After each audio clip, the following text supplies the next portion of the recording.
Ok, entonces, comenzando, quería recordar básicamente desde el significado de crisis, ¿no? Para aquellas personas pues, que no conocen la parte de la psicología de emergencias, se entiende como crisis una alteración del equilibrio por el fracaso en la resolución de un problema específico, creando frustración, ¿verdad?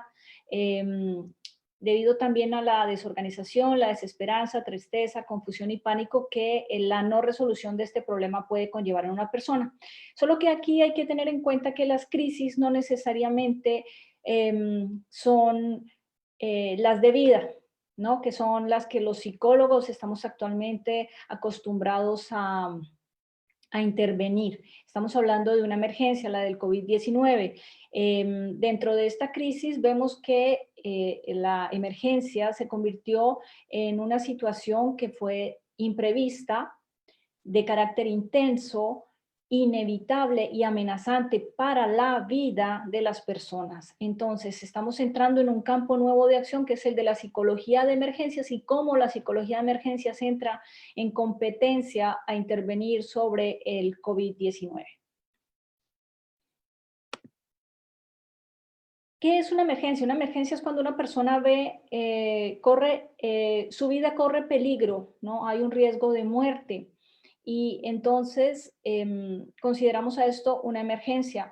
Pasa a ser accidente cuando hay varias personas involucradas, desastre cuando hay toda una población involucrada y el gobierno tiene que entrar a intervenir.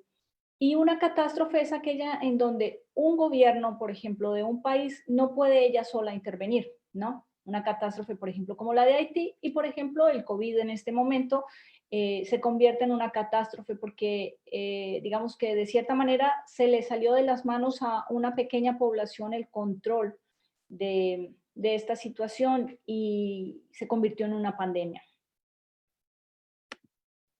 De otra parte, en las crisis hay factores que intervienen em, a nivel personal, ¿no? Hay factores objetivos, definitivamente, es un virus que puede atacar a cualquiera de nosotros, que pone en riesgo la vida de cualquiera de nosotros, o sea, no sabemos exactamente cómo cada uno de nosotros puede reaccionar ante el virus.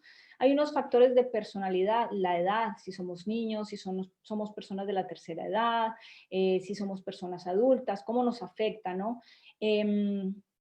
Entonces, estos factores también van a entrar a jugar en el manejo de esta crisis y hay factores subjetivos. Hay personas que viven más intensamente esta pandemia, la han vivido durante el 2020 de una manera más intensa que otras personas que han decidido hacer caso omiso de lo que estamos viviendo, por ejemplo. Em, entonces, estos tres factores son los que van a entrar a definirnos lo que se consideraría la definición de crisis dentro del COVID-19, ¿no? Tenemos que tener en cuenta otros factores como, por ejemplo, el impacto personal en tiempo y en espacio. Los honores se los lleva el COVID-19 porque en tiempo es casi que una emergencia que no habíamos vivido nunca. Llevamos ya 8 meses en ella, o sea, nunca, quiero decir, en los últimos siglos por lo menos casi. Y en espacio, ¿por qué? Porque ha abarcado el mundo entero. O sea, podemos hablar de las guerras, pero las guerras han involucrado solamente una serie de países, 5, 7, en fin, pero no han puesto en vilo la estabilidad económica y mental y física de una cantidad alta de la población mundial. El alcance geográfico, como se los mencionaba, el tamaño según la amenaza, el riesgo y la vulnerabilidad. Esto lo vamos a ver más adelante, cómo esta crisis afecta de acuerdo a dónde nos ubiquemos, ¿no? Cuánto nos puede llegar a amenazar, cuál es el riesgo que como personas podemos correr y cuál es nuestro grado de vulnerabilidad. De acuerdo también, por ejemplo, al nivel de involucramiento, tanto real como percibido. Real, eh, las personas de primera respuesta, el sistema de salud, las personas que trabajan y prestan un servicio, ya sea en las clínicas o nos prestan el servicio en un supermercado, en una droguería, en el correo, etcétera, que tienen un riesgo un poco más alto, ¿no? que otras personas.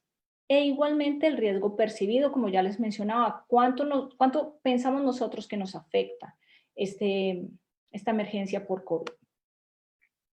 En este momento ustedes van a ver una cuadrícula en la cual hay emergencias tipo técnico, ¿no? Que en este caso biológico, ahí en ese cuadrante entraría, por ejemplo, el COVID-19. Hay emergencias de carácter social, por ejemplo, un acto terrorista, una hambruna, un secuestro, ¿verdad? Hay otras emergencias relacionadas con factores de guerra, como intervenciones químicas, ocupaciones, bombardeos, minas. Entonces, en este momento, el COVID es una emergencia de carácter biológico, nivel 3.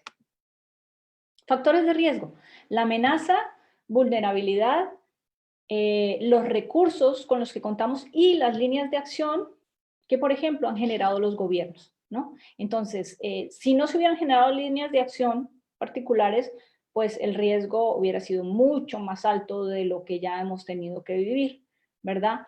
Los recursos con los que contamos pueden ser económicos, educativos, culturales, ¿no? Ellos también entran a jugar un papel muy importante en el COVID. La vulnerabilidad personal, si somos personas mayores, por ejemplo, podemos ser mucho más vulnerables ante esta emergencia. También dentro de la intervención en crisis hay una serie de factores que hay que tener en cuenta.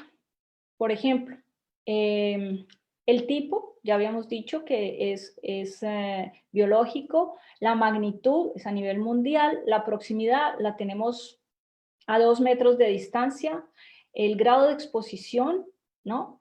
Y las repercusiones, o sea, si fuera algo que se pudiera sobrepasar o sobrellevar rápidamente, pues digamos que no habría tanto problema como con el COVID-19 en esos instantes donde las repercusiones son muy grandes a nivel físico, mental. Para muchas personas el lograr haber salido, por ejemplo, de una unidad de cuidados intensivos no significa necesariamente que están bien. Han tenido que entrar en una etapa adicional de fisioterapia, de solventar secuelas secundarias a nivel fisiológico, neurológico, ¿no? Entonces, esto afecta también. Factores de riesgo social, cultural, geográfico, económico. Hay unos países que pues cuentan con mayores herramientas para poder intervenir a nivel de salubridad, por ejemplo, ¿no? Como hay pueblos donde la pandemia ha tocado la puerta y ha devastado, ¿verdad? Factores individuales, como les decía, tipo estado, qué edad tengo, el género, etcétera, los tipos rasgo. ¿Cuáles son mis fortalezas? ¿Cuáles son mis debilidades? ¿Cómo puedo afrontarlo? ¿Verdad? Mecanismos de defensa, estrategias de ajuste, etcétera. Factores de riesgo con el COVID, desde la psicología de emergencias. La amenaza, ¿cómo se percibe esa amenaza?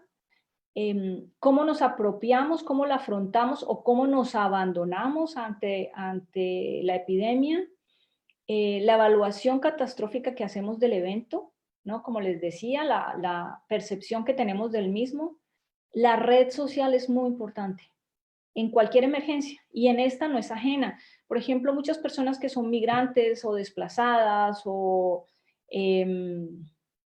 no se encuentran cercanas a su familia o en términos de la lengua para poder explicar las cosas, expresarse, pues eso se convierte en un factor de riesgo. Las lesiones físicas, la comorbilidad o, por ejemplo, si somos más propensos a que si adquirimos el COVID, las consecuencias sean peores. Si hay dolor, ¿no?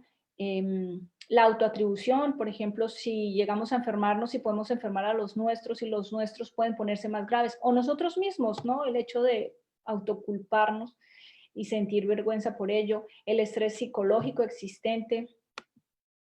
Fíjense ustedes que ahora empiezo a hablar de una serie de aspectos, o sea, ya los he venido encaminando por ahí desde el punto de vista de la psicología de emergencias en el COVID-19. Hemos escuchado muchas intervenciones relacionadas desde el punto de vista clínico, ¿sí? La intervención de los psicólogos clínicos, pero hay un campo de acción de la psicología que se llama la psicología de emergencias, ¿no? Que es la que precisamente se encarga de analizar todos estos factores que les estoy mencionando para poder llevar a cabo un acompañamiento, ¿sí? Son dos cosas muy distintas. Grupos de riesgo. Tenemos una tabla que propone Kölner en el 2009, en donde, por ejemplo, las personas mayores de 30 años, o sea, no solo para COVID, para cualquier emergencia, pero obviamente mientras más adultos somos, pues cualquier emergencia nos va a afectar más. Si estamos solos, o sea, si vivimos solos, somos separados, viudos, solteros, ese es un factor de riesgo, porque la red social es muy importante. Las experiencias anteriores que hayamos tenido con otras emergencias, el poder responder a tiempo, contacto social, como les mencionaba, dificultad para identificarse con la población en la cual se habita, por ejemplo, para las personas migrantes, desplazadas, dificultad para obtener apoyo de iguales, un apoyo supervisado también, o sea, si estamos enfermos, si no tenemos el apoyo de salubridad cerca, ¿no? ¿Cómo nos puede afectar esto? La subjetividad sobre el suceso, ya lo habíamos mencionado, el actuar automáticamente y no analizar las situaciones, asumir el evento como no real. Hay mucha gente que ha decidido pensar que esto no existe, ¿no? Lo hemos leído en los periódicos, eso los pone a ellos en riesgo y aún peor nos pone a nosotros también en riesgo porque pues si hay uno por cada uno que asume que esto no es real, corre en peligro mínimo uno, máximo de ahí en adelante cualquier cantidad de número de personas adicionales. Tratar de no estar ahí, ¿no? Si se asume demasiado fuerte también, que es lo que ha pasado con las cuarentenas desde marzo, ¿no? Cómo se asumieron, mucha gente no ha podido ni siquiera lograr salir de su propia primera cuarentena, de la primera ola, ¿no? Bueno, lo mismo, si se llegó a ser la causa de muerte de alguien, si estuvimos contagiados y contagiamos a otra persona y falleció, cómo nos puede eso afectar y cómo nos puede poner en riesgo? Para estrés postraumático, porque se ha visto y ya lo han escuchado en otras conferencias durante estos días, se espera que los rezagos a nivel de salud mental vayan incluso hasta 3 años más adelante, ¿no? Entonces tenemos que estar muy concentrados en ver si hay visos de estrés postraumático. Aquí Angenet en 2012 propone observar el nivel de angustia, de indefensión, si se siente psicológicamente cargado, si hay fuertes sentimientos relacionados al evento, si hay dificultad para dormir, que ya la estamos viendo, pesadillas, intentar no pensar en el evento, por ejemplo, ¿no? Si ya pasó, pero mejor dejemos así. Si siente que sus habilidades y sus sentimientos de vida están restringidos, que prácticamente todos en ese punto estamos afectados, temer que el evento pueda afectar nuestra salud, 100%, ¿verdad? Entonces, si se puntúa de 0 a 3, digamos que no hay un riesgo de estrés, de desarrollar un estrés postraumático, de 4 a 7, cierto riesgo, y de 8 a 10, un alto riesgo. Entonces, es a lo que nos vamos a ver abocados. Principios básicos de una intervención en crisis. Que la persona nos sienta próximos, ¿no? Que es la competencia del psicólogo en emergencias. Inmediatez, estar ahí, ahora, ¿no? Para colaborar. La simplicidad, sin ser muy técnico, sin entrar en intervenciones psicológicas basadas en trastornos, etcétera. Clarificar expectativas, informar. Ese es el quehacer de un psicólogo de emergencias. ¿Qué buscamos con la psicología de emergencias? Apoyar, escuchar, orientar, estabilizar, reactivar y lograr que la persona afronte, ¿no? Esos 6 puntos son básicos en la psicología de emergencias. ¿Cómo hacemos nosotros los primeros auxilios psicológicos? Primero establecemos contacto con la persona, que es lo que más o menos, digamos, se ha venido realizando. Se entendió a tiempo el quehacer de los PAPs, ¿no? De los primeros auxilios psicológicos, iniciar una relación, evaluar la situación de la persona que tenemos enfrente, comunicarnos a nivel emocional, comprender la crisis y activar. Señales de alarma que hemos visto.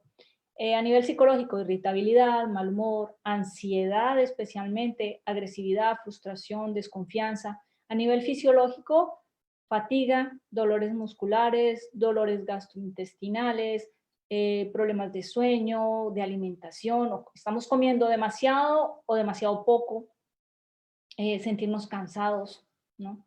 A nivel conductual, la concentración se ha visto afectada en muchas personas, incluidos los niños, por ejemplo, ¿no?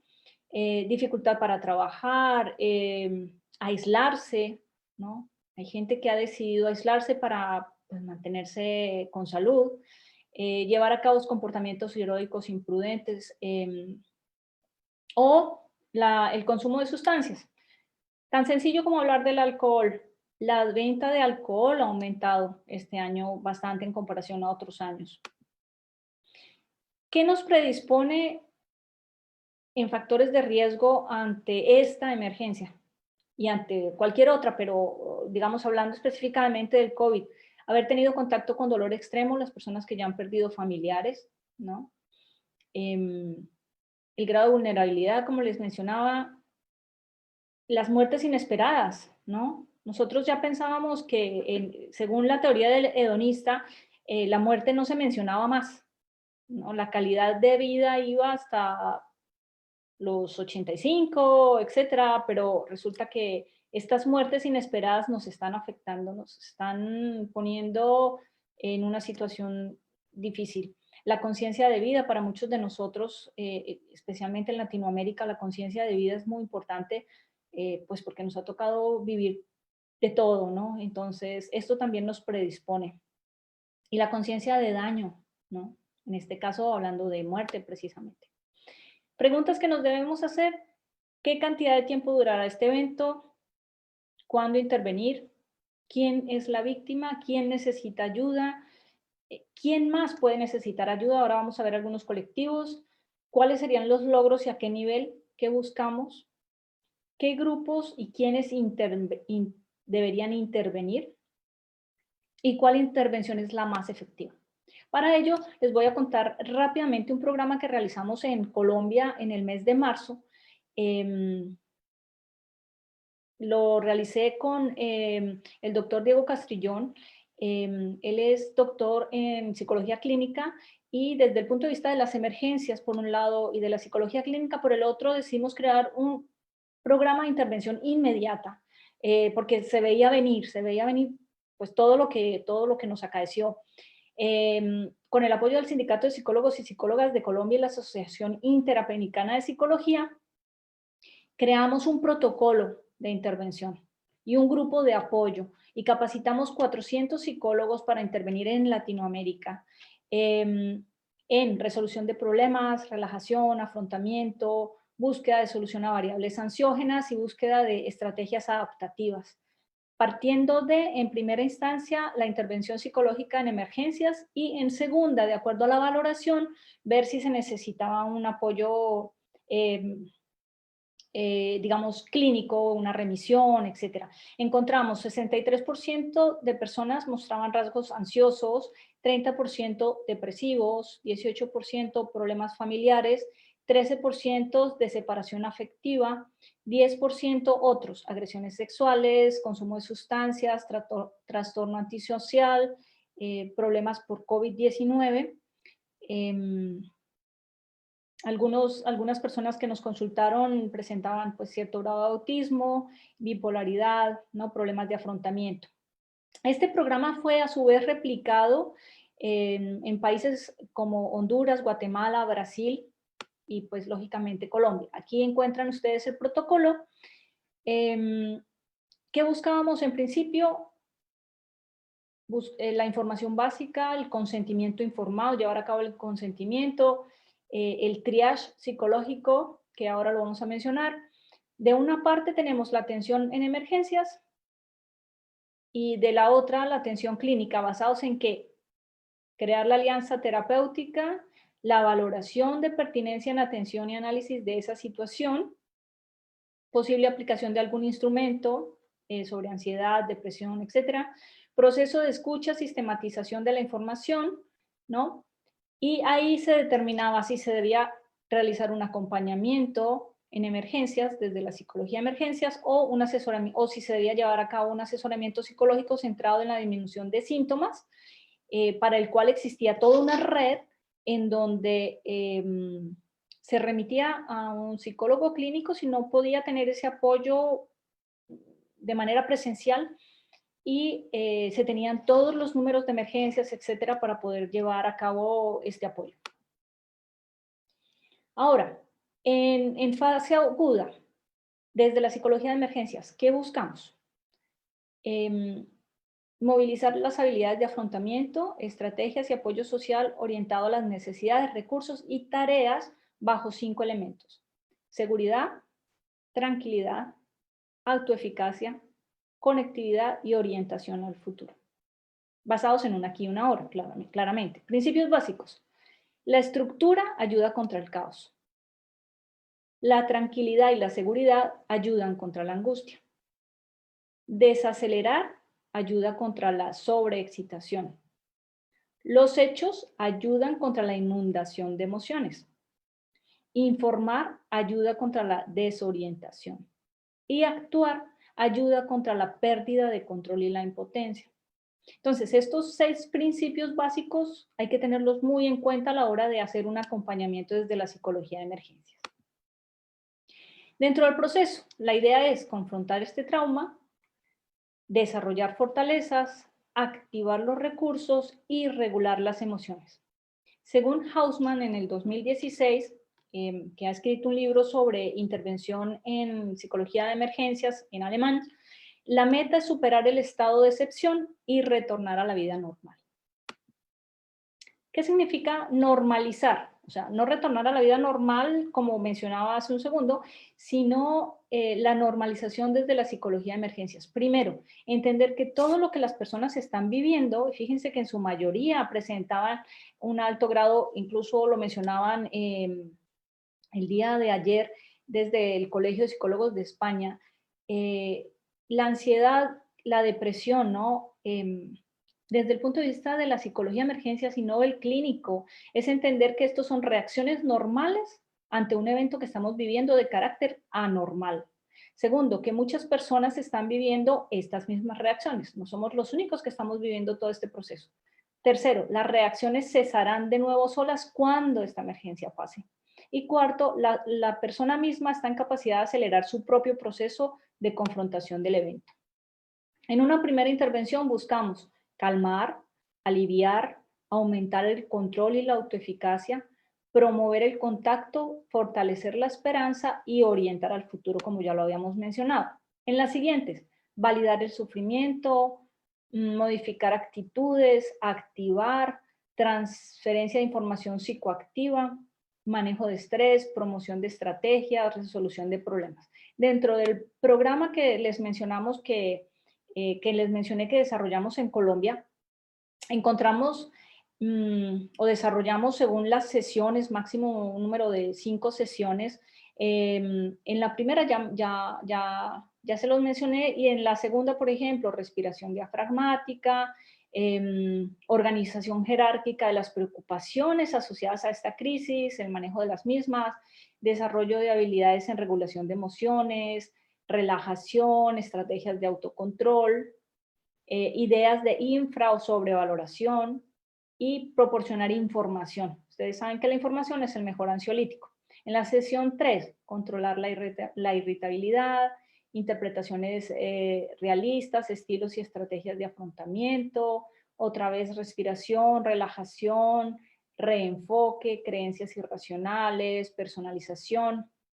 En la sesión 4, soluciona problemas, toma decisiones, incremento de autocontrol, autoeficacia.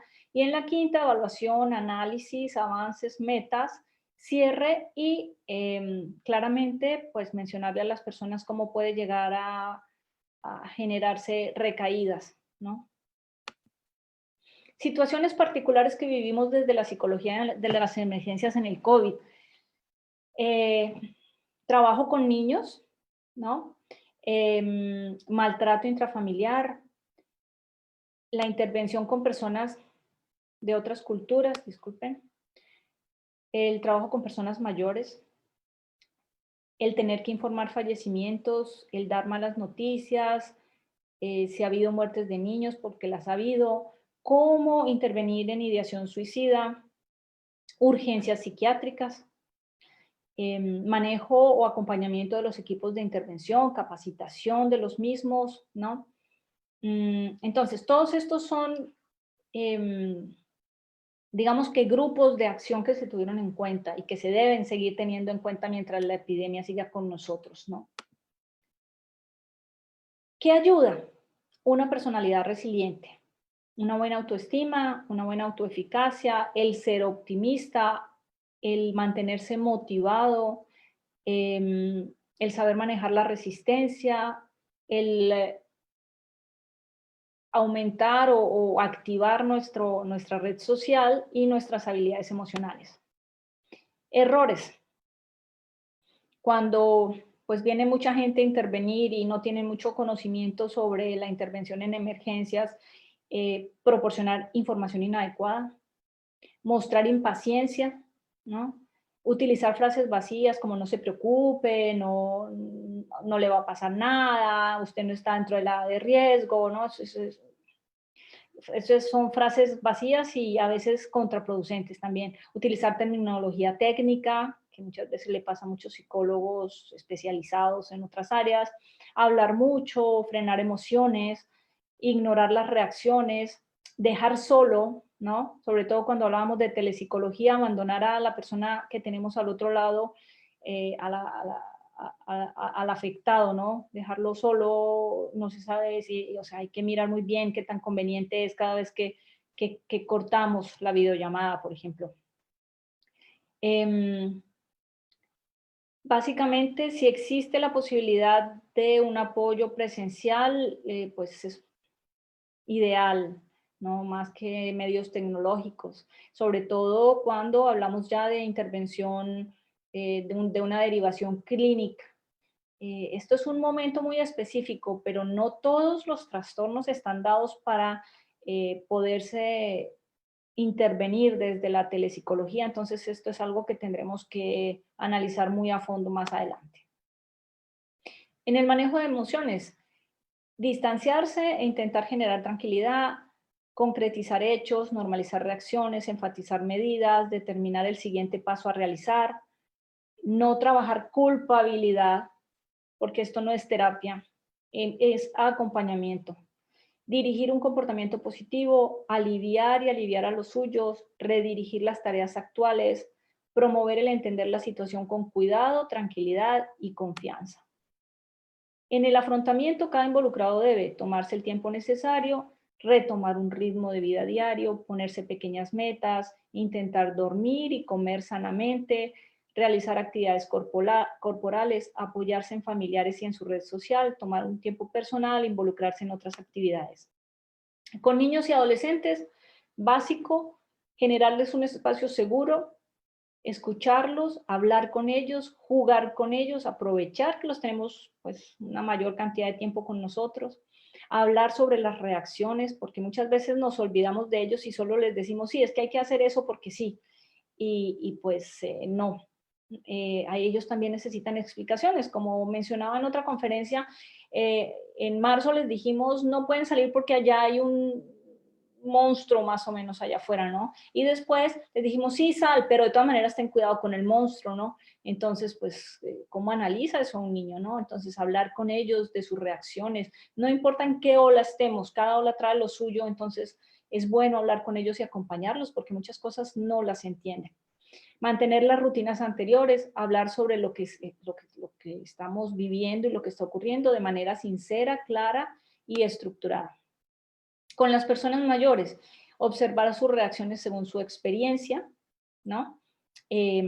Su situación física y psicológica y social y cómo, por ejemplo, el transcurso de estos meses los haya podido afectar, sus estrategias de afrontamiento, su estado cognitivo y de conciencia, la orientación. Debemos valorarla continuamente, la capacidad de comunicación, los problemas de percepción, cómo han ido manejando sus emociones, porque ellos han sido muy fuertes, pero, pero esto va generando lo suyo, ¿no? Va resquebrajando. Entonces, tener mucho cuidado con las emociones de las personas mayores, ¿no? El cubrimiento de necesidades básicas y el desarrollo de habilidades tecnológicas, porque todos dijimos, bueno, telepsicología, etcétera, pero resulta que cogió a muchas personas mayores sin tener los conocimientos necesarios ni siquiera para operar un smartphone, ¿no? O una tablet. Entonces, tener muy en cuenta estos aspectos también cuando estamos hablando de personas mayores. Con familiares ante positivos de COVID, seguimos hablando de la psicología de emergencias. En ningún momento he hablado de una intervención terapéutica ni de los psicólogos clínicos. Ayudarles a aceptar y entender la carga, la dificultad para expresar sus emociones, dificultad para entender los sentimientos del familiar enfermo, los problemas para gestionar los conflictos y los impedimentos para preguntar por la salud de la víctima, ¿no? O sea, es un choque que no habíamos visto antes prácticamente, ¿no? Esto de que se lleven a un pariente en una ambulancia y no sepamos si lo vamos a volver a ver y que muchas personas no lo volvieron a ver, ¿no? Es algo muy particular. Aceptación y escucha y aclaramiento de emociones y normalización de estos familiares ante personas que han contraído el COVID y pueden encontrarse en este momento en una unidad de cuidados intensivos. Niños familiares de personas con COVID. Hay que tener en cuenta que pueden mostrar comportamiento vinculante, angustia específica o generalizada,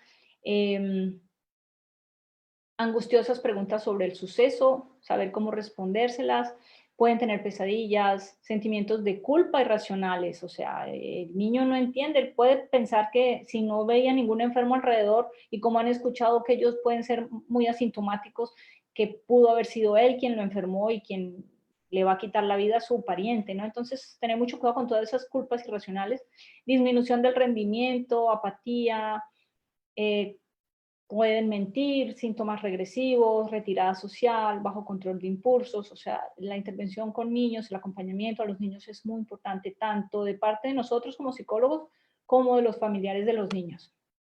En jóvenes, vuelvo y repito, los jóvenes se la pasan haciendo clic, clic entre niño y adulto, ¿no? Entonces, ellos quieren afrontar como adultos, pero al mismo tiempo son niños y tienen preguntas, ¿no? Y también tienden a culpabilizarse, sienten angustia, depresión, se sienten abrumados porque si es uno de sus padres o si solamente cuentan con un padre y el otro se enfermó, ¿qué va a pasar con ellos? Quisieran ellos definitivamente evadir la situación, ¿no? Si lo queremos evadir nosotros somos adultos, ¿no? Em, y no hablan por temor a ser criticados. Entonces, con los jóvenes hay que tener muy en cuenta estos factores. Otro campo en el que hemos tenido que intervenir durante este año, la comunicación de malas noticias, ¿no? Factores como si fue previsible o inesperado el hecho, en este caso a muchas personas las ha cogido de manera inesperada, la relación emocional que tiene la persona con el fallecido, la personalidad de la persona, o el individuo que tenemos enfrente con el que debemos al que debemos acompañar o darle la mala información, el tipo de muerte, el contexto en el que ocurre, la edad del fallecido, el nivel cultural y educativo.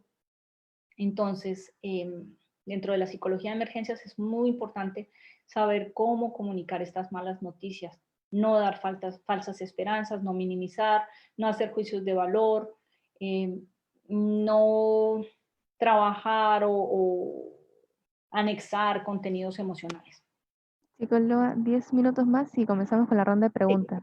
Ujú. Con el duelo ya sabemos la relación, la escucha, eh, generar la facilitación del proceso, informar, normalizar y orientar. El duelo también es una parte que hemos tenido que ir trabajando a través de este año y es bueno ahondar en estos conocimientos. Duelo en jóvenes. Recuerden que los jóvenes tienen un restringido entendimiento de la muerte, restringidas habilidades y pensamientos negativos, restringida expresión verbal, deseo de ser como otros niños. Ellos necesitan activarse y necesitan que se le dé respuesta a muchas preguntas. Entonces, saber cómo trabajar con estos jóvenes en el proceso de duelo. Nos hemos visto también abocados a tentativas de suicidio. Hay que tener en cuenta cuando hacen alusión al suicidio, cuando comienzan a llevar a cabo juegos buscando ser salvados, no dudar en intervenir si vemos que puede estarse presentando a futuro una tentativa de suicidio, acceder al contexto, ganar la confianza, generar compromiso y bueno, después hacer seguimiento para evitar recaídas. El suicidio o las tentativas de suicidio pueden estar a la puerta, ¿no? Ya sea por factores económicos, de culpabilización, de desesperanza, etcétera. Entonces, no perderlos de vista. Con intentos de suicidio, si lo tenemos al teléfono, tratar de conseguir esta información lo antes posible, nombre, antecedentes, cuánto lleva intentando hacerse daño, intentos anteriores, quién puede tener las llaves o en qué espacio se encuentra para poder ayudarle en ese momento, el lugar, con quién se encuentra y si ha consumido sustancias psicoactivas. Para intervenir, acoger, focalizar, valorar y actuar, ¿no? Esto ya es especialmente quiero mencionarlo, es no para hacer énfasis en el qué, sino en la misma situación, ¿no? Hay que tener muy en cuenta a lo que nos estamos confrontando desde la psicología de emergencias por la pandemia. Errores: ofrecer consuelo rápido, hacer recordatorios, generalizar, aconsejar, intentar enseñar o disminuir el problema. No te preocupes que esto no es tan grave. Desde la psicología de emergencias eso no se puede hacer. Hacer comentarios, analizar la situación, ¿no? Desarrollar actividades rápidas. Es una situación muy delicada. Está la violencia de género también. Se ahonda en un campo muy profundo, el acompañamiento, el que no se sienta sola, el que sienta que le estamos creyendo, que estamos con ella, con sus hijos, o con él y con sus hijos, ¿no? Mirar el grado de vulnerabilidad, estar dispuestos a hacer el acompañamiento, o sea, esto no es sencillo. Ante el COVID y el personal de salubridad, ese es otro espacio en el que también se trabajó. Tener en cuenta la delicada línea roja, ¿no? Que es el límite de sus posibilidades y recursos. Muchos de ellos se han visto en ese límite ya. Pueden presentar cansancio, dolores de cabeza, falta de concentración, inseguridad, tristeza, culpa. Entonces, saber cómo reducir el estrés, lograr recuperar las habilidades de funcionamiento y remitirlos de ser necesario. Con ellos tuvimos frases como hemos perdido la esencia de la enfermería, la cual es el cuidado pleno del paciente. Debemos hacer lo que se puede con lo que se tiene. La normalidad del después nunca será la normalidad de antes. Todo ha venido para quedarse. Necesitamos respuestas nuevas a esta situación nueva. O sea, el grado de ansiedad es bastante alto. Con ellos, estabilizar ante signos de descompensación, dejar contar, entender la demanda de gente normal ante un evento anormal, como ya lo decíamos, trazar un plan que abarque crisis, estrés y afrontamiento y intentarlos volver a funcionar o remitir. Con ellos, estructurar la situación, completar la información, hacerles sugerencias, ofrecerles nuestra ayuda o la de otras personas y hablarles sobre los siguientes pasos, aclararles preguntas, generar una cadena coherente de información, asumir un rol de mediador entre ellos y, por ejemplo, sus jefes, involucrar a la familia de ellos si es necesario y crear otras posibilidades de contacto. Aquí una serie de trastornos que pueden presentarse si no intervenimos, si no acompañamos de la mejor manera posible durante las primeras 24, 48 horas, ansiedad, trastorno distímico, agorafobia, agitación aguda, ataque de pánico, fobia específica, estrés agudo, depresión mayor. De ahí la importancia.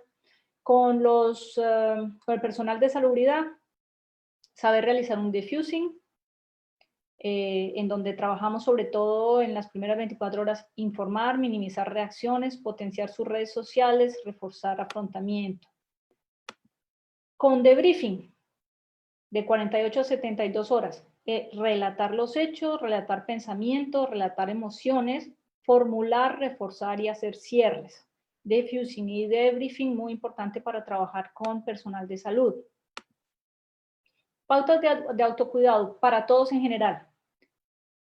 Rutinas diarias, técnicas y recursos, intervención grupal, rutinas que potencien su resiliencia, planificar el día con 30 minutos de descanso mínimo, un contacto social, practicar un deporte, tener contacto con naturaleza, técnicas de relajación, realizar un hobby, 30 minutos de espacio personal y actividades culturales. Estamos en la segunda ola. Es una indefensión aprendida. Aumentar el nivel de pasividad aumenta el nivel de pasividad e indefensión. El proceso se desarrolla gradualmente e intenta anular las fortalezas. Nos encontramos ante una erosión de la autoestima y, y da una sensación de incapacidad. Se pasa a ser de proceso y apropiación individual. O sea, ahora la competencia es nuestra, el cuidado es nuestro, debemos cuidarnos a nosotros mismos. Esto nos va a producir depresión, ansiedad, aislamiento, impotencia, la indefensión aprendida de la segunda ola. Aporta una idea de minusvalía y es necesario actuar y ser proactivo. Entender muy bien las diferencias entre tristeza y depresión en estos momentos. La tristeza es un vacío, un sentimiento de pérdida, pero es un dolor que va a desaparecer con cada día, un acompañamiento de emociones, está acompañado de emociones. Hay intensos pensamientos, por ejemplo, si hay un fallecido, pero hay una buena autoestima y hay un deseo de mantener las redes sociales, mientras que en la depresión encontramos que hay una imposibilidad de percibir alegría, es de larga duración, no se desea vivir, hay sentimiento de infortunio, autocrítica, pensamiento melancólico y sentimiento de no valor. ¿Qué buscamos? Que cuando todo esto pase, podamos estabilizarnos, podamos restablecer nuestro piso, normalizar nuestras necesidades, regresar a la vida anterior, reorganizando nuestro tiempo y revisando las posibilidades individuales. ¿A futuro qué vamos a esperar durante estos 2-3 años? Cansancio, agotamiento, problemas de concentración, nerviosismo, ira, tristeza, problemas de sueño, recuerdos recurrentes y quizás un alejamiento de la vida social que hay que trabajar. Les agradezco muchísimo la atención. Espero que hayan podido entender un poco la mirada desde la psicología de emergencias ante la pandemia. Todos estos factores son también reconocidos para una intervención ante un desastre, una catástrofe, un accidente, pero lo que hace más extraña la intervención durante la pandemia es que no estamos dentro de una crisis aguda que todavía no finaliza, mientras que cuando se da un terremoto, un ataque terrorista, etcétera, se da en un momento muy corto, ¿no? Y podemos entrar casi que a la fase de estabilización. En este momento aún nos encontramos por olas en una fase crítica en donde hemos visto todos los componentes y desde el punto de vista de la psicología de emergencias, todo esto es lo que se está interviniendo de acuerdo a los parámetros que les he mencionado. Entonces, si quieren, damos paso a las preguntas. Bueno, vamos a esperar unos minutos porque hay un desfase entre Facebook y el Zoom de 1 minuto, entonces esperamos si es que hay alguna pregunta. Perfecto.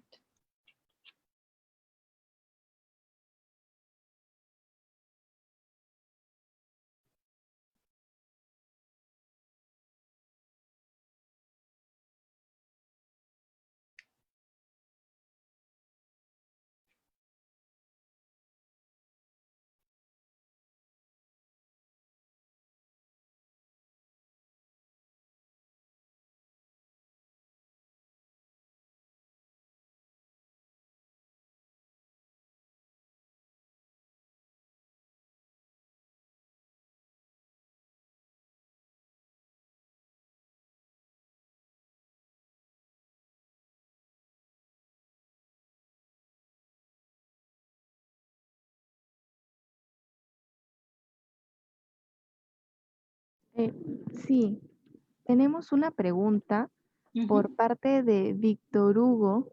Dice, ¿puede ampliar el concepto de debriefing, por favor? El debriefing, ok. La intención prácticamente es lograr que en esas primeras horas, en esas primeras 24 horas haya una reunión del grupo que intervino y se puedan relatar los hechos, porque es muy importante ver bajo los hechos reales em, qué es exactamente lo que ha ocurrido, ¿no? Me permito en un segundo, y lograr que la persona entienda em, la pregunta era del debriefing o diffusing. Debriefing. Debriefing, perdón. Ok, entonces, me disculpo, me confundí. Entre las primeras 48 y 72 horas, realizar con las personas, primero, un relato de los hechos, ¿no? Sin hablar de pensamientos ni emociones, sino solamente los hechos. Entonces hacemos una recogida de todo lo que es el relato de lo ocurrido, de los hechos como tal. Luego pasamos a un relato de qué pensó cada uno, ¿sí? Después es una ronda de qué sintió, cuáles fueron sus emociones al respecto, ¿no? Y de paso, así, al escuchar a los compañeros, también nos damos cuenta de dónde están nuestros vacíos, porque tenemos la tendencia a valorar una situación quizás no de la manera más objetiva posible, sino subjetiva, como lo veíamos incluso al principio, los factores de personalidad, subjetivos y objetivos. Y entonces, al poder recoger en primera instancia, luego de la introducción, los hechos, los pensamientos, ¿no? Luego las emociones y luego formular, o sea, decir, ok, entonces lo que pasó fue esto, ¿no? ¿Cuáles son nuestros pensamientos más o menos en general? Estos, las emociones, ¿no? También el de las emociones, pues nos lleva a hacer una normalización, que lo que sentimos no solamente nos pasó a nosotros, sino que seguramente a los compañeros también, ¿no? Y entonces esto puede llevarnos a reforzar la situación, a darnos cuenta que no somos solo nosotros los que estamos viviendo todo esto. ¿Cuál es el aprendizaje? ¿Cuáles fueron los hechos reales? Y cuáles son las conclusiones, ¿no? Y esto es una reunión de apoyo que realmente sirve muchísimo, em, ya sea con grupos de intervenientes o personas que hayan estado ante un evento, pero normalmente el diffusing y el debriefing se recomienda especialmente con los grupos de intervención. Bueno, tenemos también otra pregunta por parte de Agueda Regalado que dice, ¿cómo afrontar el fallecimiento de un ser querido? Y más ahora pues en estos tiempos de pandemia, coronavirus. Eh, bueno, no hay nada escrito, o hay muchas cosas escritas, pero definitivamente depende de la persona, ¿no? Em, ¿Qué tan esperado podía llegar a ser el evento? Porque también ha habido otras muertes durante este año que pues han hecho que todo esto sea muy pesado, pero depende, como les mencionaba, em, el poder, el poder tener el poder expresar emociones, ¿no? El poder ser consciente. ¿Qué tan conscientes somos de la situación? Eh, o sea, saber que la persona ha fallecido y asumirlo, pues ayuda en el proceso de duelo. Eh, también, por ejemplo, si una persona reacciona de una manera en la que no quiere saber nada, pues en principio también es normal y va a ser normal durante un tiempo, ¿no? Porque son mecanismos de defensa del ser humano. Entonces, depende de cada situación y no hay fórmulas. El acompañamiento, la familia, la red social, el psicólogo, son muy importantes dentro de este proceso. Por ejemplo, estoy en este instante realizando un curso que se llama Acompañamiento a Morir, precisamente, y se dice que cuando, escribir una carta para dejar ir, porque nadie ha dicho que sea necesario, ¿no? O sea, y a veces puede ser hasta contraproducente. Entonces, depende de cada persona el ver sus factores de riesgo, sus fortalezas, su red social, en dónde se encuentra, qué fue lo que ocurrió. Hay que valorar todo esto para poderle ayudar a elaborar un adecuado duelo, ¿no? Entonces, no hay fórmulas. eh, el asumir y el tener conciencia, pues ayuda bastante, pero cada caso es muy particular. Entonces, entender muy bien con los jóvenes y con los niños, dejarlos hablar, ¿no? Em, acompañarlos, porque lo ideal con los niños y los jóvenes es que nos cuenten qué están pensando y qué están sintiendo para poder saber cómo apoyarlos, ¿no? Principalmente con ellos. Ya con las personas adultas, pues digamos que se nos facilita un poco porque normalmente somos más dados a mostrar un poco nuestras emociones y a nuestros pensamientos, además nuestras conductas también hablan mucho acerca de cómo pensamos y qué sentimos, y pues ello nos va a ayudar a acompañarlos en un duelo, pero no hay fórmulas.